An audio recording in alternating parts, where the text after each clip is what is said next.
All right, so here we're going to talk about using law of cosines. Again, law of cosines says that for any triangle, a side squared is going to be equal to the sum of the other two sides squared minus 2 times the other two sides times cosine of the opposite angle. And that's what law of cosines tells us. And basically what we're going to be able to say is that we're going to be able to solve for all dimensions given the last two congruence relationships for triangles. So we're talking about getting 3 dimensions again, just like with law of sines. And the last two set of 3 dimensions that define one triangle is side angle side and side side side. Now, we aren't able to get a ratio for law of sines with either of these 2 sets of dimensions, but we can use law of cosines to solve for triangles in this case. So right here, with side angle side, we're given 2 sides with an angle in between. So again, no opposite side to our angle, right?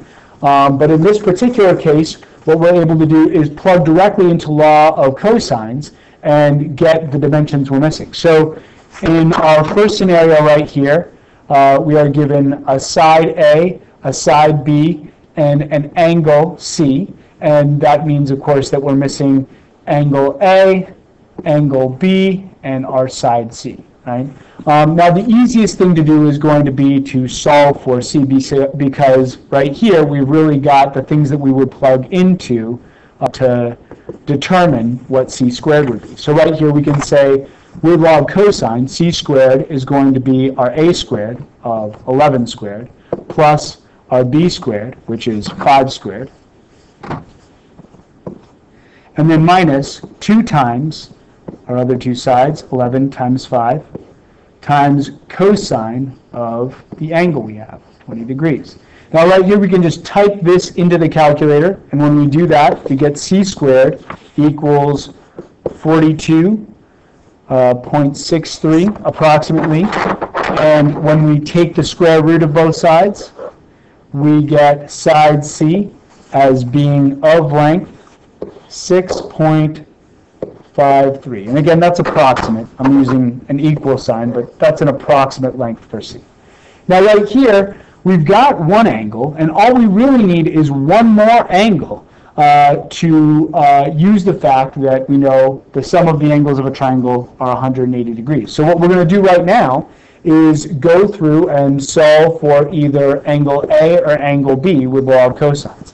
And we're going to go ahead and solve for, why don't we solve for angle A? So right here, we know that side A, which is 11 squared, will be equal to the sum of the other 2 sides squared. So that's going to be our 5 squared plus our 6.53 squared minus 2 times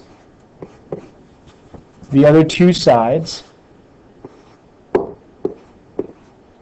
times cosine of the opposite angle, angle A. And that's what we're solving for here. So right here, we're going to get an equation where we can solve for cosine of A and then use inverse cosine to solve for angle A. So right here, we're going to get 121 for 11 squared, and then that's going to equal our 25, and then plus this number basically, 42.63, and then right here minus, and 2 times 5 is going to be 10, times 6.53 is going to give us 65.3 cosine of A. Now we want to get this sum, and we will have 21 equal to our, we'll call it 67.63 minus 65.3 cosine of A. If we subtract 63, or 67 rather, 0.63 from both sides, 67.63, we get 53.37 equal to negative 65.3 cosine of A, then divide by negative 65.3, and divide by negative 65.3. And right here, that's going to give us cosine of A as equal to negative 0.8173. And now when we apply inverse cosine to both sides, we get angle A as equal to inverse cosine of negative 0.8173. And our angle A is going to be 144.81 degrees. That shouldn't be a big surprise to us in some ways, because right here we're asking inverse cosine to evaluate a negative number, and we know that that means for inverse cosine we're going to have an output of a rotation of something in the second quadrant, which is going to be an angle greater than 90 degrees, right? Because remember, inverse cosine takes the x values and gives us the angle measure. So we're looking at some angle measure in here. All right, so right here, we can say that we know our angle B then has to be 180 degrees minus the sum of our other two angles, so that's 20 degrees plus 144.81 degrees. And that is going to give us our angle B as 15.18 degrees. Okay, so let's take a look at this next one. I'm going to let you guys give it a shot. Right here, with this next triangle, we're given side, side, side, which means we're solving for just the angles, right?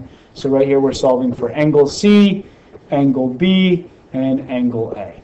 Now, in this particular case, with three sides, what we basically need to do is solve for the angle, solve for two angles, the same way we did right here. So it's a little bit of a long work, but I think you can do a lot of it in the calculator. And then go ahead and use the fact that the sum of triangles' angles is 180 degrees. So we would be able to basically say that last angle would be 180 degrees minus the sum of the other two angles. So right here, solve for those other two angles using law of cosines, and then subtract the sum of those angles from 180 to get that last angle. Okay, pause the video and give this one a shot. All right, so taking a look at this one.